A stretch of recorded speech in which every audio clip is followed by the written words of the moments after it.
حضور اکرم صلی اللہ علیہ وسلم نے ایک شخص کو دیکھا جو بائیں ہاتھ سے کھانا کھا رہا تھا، تو آپ نے فرمایا کہ دائیں ہاتھ سے کھاؤ. اور یہ لوگوں کی عادت ہوتی ہے. اللہ حفاظت فرمائے. ایمان کا تقاضا تواضع ہے، اور تواضع حکم کو قبول کرواتی ہے. تواضع حکم کو قبول کرواتی ہے، اور کبر حکم کا انکار کرواتا ہے. تو آپ نے فرمایا اس شخص سے کہ کھانا دائیں ہاتھ سے کھاؤ.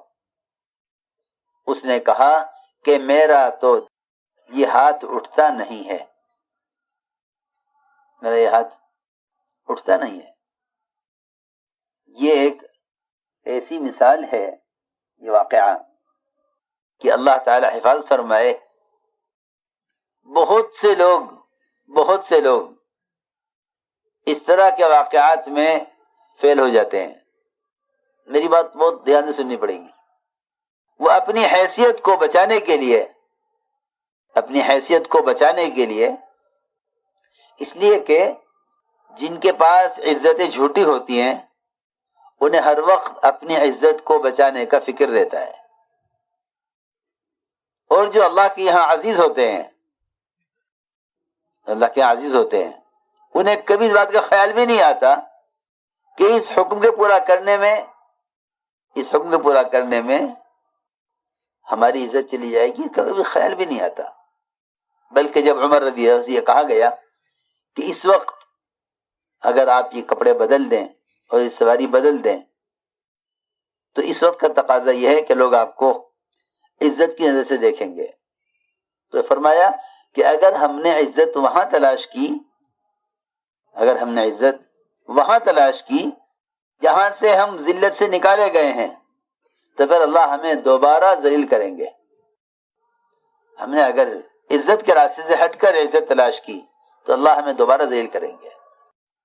تو میں عرض کر رہا تھا کہ اکثر لوگ اس بیماری میں مبتلا ہیں کہ جب ان کو کسی منکر سے یا کسی غلط بات سے ٹوکا جاتا ہے تو وہ اپنی حیثیت کو بچانے کے لیے حکم کا تو انکار نہیں کرتے، لیکن اس حکم کو پورا کرنے سے عذر کر دیتے ہیں. انکار اور جھوٹے اعذار یہ دونوں برابر چیزیں ہیں. دونوں انکار اور جھوٹے اعذار. منافقین انکار نہیں کرتے تھے. آپ دیکھیں گے قرآن میں منافقین کے بارے میں بہت سے کاموں میں انکار نہیں ملے گا بلکہ اعذار ملیں گے. ان بیوتنا عورہ، کہیں کہیں گے لا تنفروا فی الحر، کہ نکلنے سے انکار نہیں ہے مگر گرمی زیادہ ہے ابھی نہ نکلو. کہیں کہیں گے کہ نکلنے سے انکار نہیں ہے مگر اس وقت اس رخ پر جانا فتنہ میں پڑنا ہے، ہمیں فتنہ میں مت ڈالیے. ہاں آپ دیکھیں گے کہ منافقین انکار نہیں کرتے تھے، اعذار کرتے تھے. چنانچہ جب حضور اکرم صلی اللہ علیہ وسلم نے ان صاحب سے یہ کہا کہ دائیں ہاتھ سے کھاؤ تو اس نے کبر کی وجہ سے انکار تو نہیں کیا لیکن عذر یہ پیش کیا کہ میرا دایاں ہاتھ اٹھتا نہیں ہے. اس کی بات پوری ہوئی تھی کہ آپ نے بددعا دی، فرمایا اللہ کرے تیرا یہ ہاتھ کبھی نہ اٹھے. روایت میں ہے ما منعہ الا الکبر، کہ اس کو تکبر نے اس کو اس عذر کے پیش کرنے پر آمادہ کیا اور تکبر نے اس کو دائیں ہاتھ سے کھانے سے روکا. حالانکہ دائیں ہاتھ سے کھانا نہ فرض ہے نہ واجب ہے. جب ایک سنت عادت کا انکار کر دینا جھوٹے عذر کے ساتھ کبر کی وجہ سے ہاتھ کی قوت کو سلب کر لے تو جو اللہ تعالیٰ کے احکام اور فرائض ہیں اگر خدا نہ کرے اس کے لیے کوئی جھوٹا عذر پیش کر دیا تو پھر کتنی قوتیں سلب ہوں گی، وہ کتنی قوتیں ختم ہوں گی. میں نے یہ پوری بات سمجھانے کے لیے عرض کی ہے کہ اللہ رب العزت حکم لاتے ہیں کبھی حیثیت کے خلاف، کبھی حکم لاتے ہیں مزاج اور طبیعت کے خلاف، کبھی حکم لاتے ہیں معمول کے خلاف. چنانچہ اللہ رب العزت نے حکم دیا کہ آپ رخ پھیر لیجئے بیت المقدس سے بیت اللہ کی طرف. اس میں اب تک آپ کی اطاعت اور اتباع کرنے والوں کا امتحان تھا. چھٹائی ہوتی ہے. ہم دیکھیں کون اللہ کے رسول کی اطاعت پر ہے اور کون اپنے معمول اور اپنی چاہت پر ہے. تحویل قبلہ کی بنیادی حکمت یہ تھی وما جعلنا القبلة التي كنت عليها الا لنعلم من يتبع الرسول ممن ينقلب على عقبيه. ہم نے آپ کے رخ کو پھیرا اس لیے ہے، ہم دیکھنا چاہتے ہیں کون آپ کا اتباع کرتا ہے اور کون قبل اول پر باقی رہتا ہے. ہم دیکھنا چاہتے ہیں. چنانچہ صحابہ آپ کے ساتھ ساتھ پھر گئے. ایک قسم ہے جو نیا حکم آنے پر یہ کہے گی کہ اس کی کیا ضرورت تھی، ایسا کیوں کیا گیا، معمول چل رہا تھا ایسے چلتا رہتا، ایسا کیوں ہوا. تو اللہ تعالیٰ نے قرآن میں کسی حکم کے بارے میں ایسا سوال کرنے والوں کو احمق کہا ہے کہ احمق لوگ یہ سوال کریں گے. سیقول السفہاء من الناس ما ولاہم، انہیں اپنے قبلے سے کیوں پھیر دیا گیا، کس نے پھیر دیا، کیوں کیا ضرورت پیش آئی اس کی. اس لیے میرے دوستو عزیزو، اللہ تعالیٰ کے احکام کی اور نبی کی سنتوں کی حکمتیں نہ پوچھو اور علتیں نہ تلاش کرو. اطاعت کا کمال یہ ہے کہ حکم کی علت نہ معلوم کرو. اطاعت کا کمال یہ ہے کہ حکم کی علت نہ معلوم کرو کہ یہ حکم کیوں ہے. تو ہم نے عرض کیا کہ کہیں حکم آئے گا حیثیت کے خلاف، کہیں حکم آئے گا معمول کے خلاف، کہیں حکم آئے گا اچھے جذبے کے خلاف. حدیبیہ میں عمر رضی اللہ تعالیٰ عنہ کا عمرہ کرنے کا جذبہ کہ ہمیں عمرہ کرنا ہے، ہم حق پر ہیں، اللہ کی مدد حق ہے.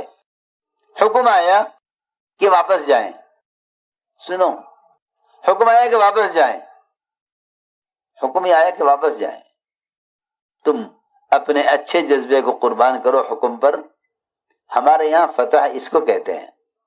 اس لیے فرمایا کہ حکم کو پورا کرنا جذبے کے خلاف یہ قربانی ہے، اور حکم کو پورا کرنا، حکم کو چھوڑ دینا خواہش کے مقابلے میں یہ نافرمانی ہے.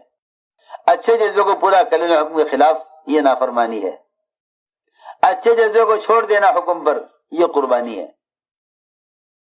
حدیبیہ یہ جذبے کی قربانی کا موقع ہے. عمر رضی اللہ تعالیٰ عنہ یہ فرمایا کرتے تھے کہ کیا ہم حق پر نہیں ہیں، کیا اللہ کی مدد حق نہیں ہمارے ساتھ، کیا ہمارا عبادت نہیں ہے. لیکن اس میں عجیب بات یہ ہے کہ ایک قسم تو وہ ہوتی ہے جو رائے دے کر ڈر جاتی ہے، ایک قسم وہ ہوتی ہے جو اپنے رائے دے کر اڑ جاتی ہے. یہ بہت سوچنے کی چیز ہے. ایک قسم وہ ہوتی ہے رائے دے کر ڈر جاوے. شیطان اپنی بات کہہ کر اڑ گیا. آدم علیہ السلام غلطی کر کے ڈر گئے. اور ڈرنے والوں کے لیے دوبارہ داخلہ ہے،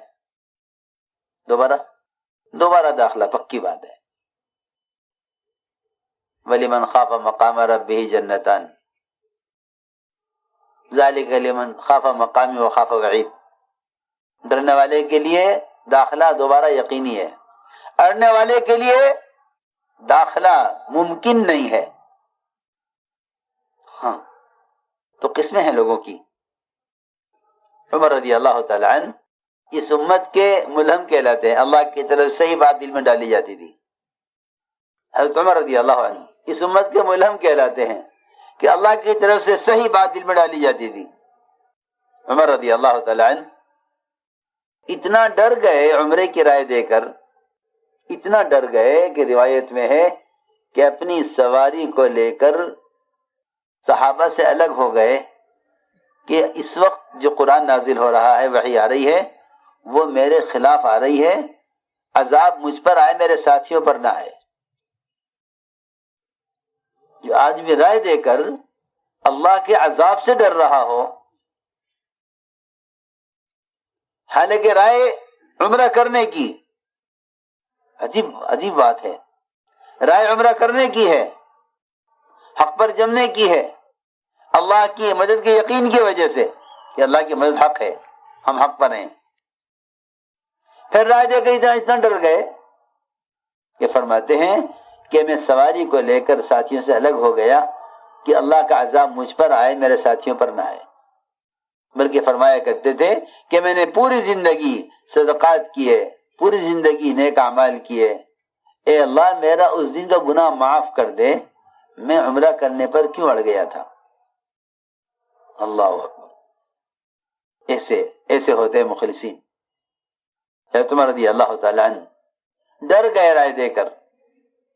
تو میں نے عرض کیا کہ یہ سارے واقعات جتنے عرض کیے ہیں صرف سمجھانے کے لیے کہ اللہ رب العزت امتحان سے گزارتے ہیں کہ اب تک کام کرتے کرتے یہ اطاعت میں کس درجے پر پہنچے، کہ اب تک کام کرتے یہ اطاعت میں کس درجے پر پہنچے۔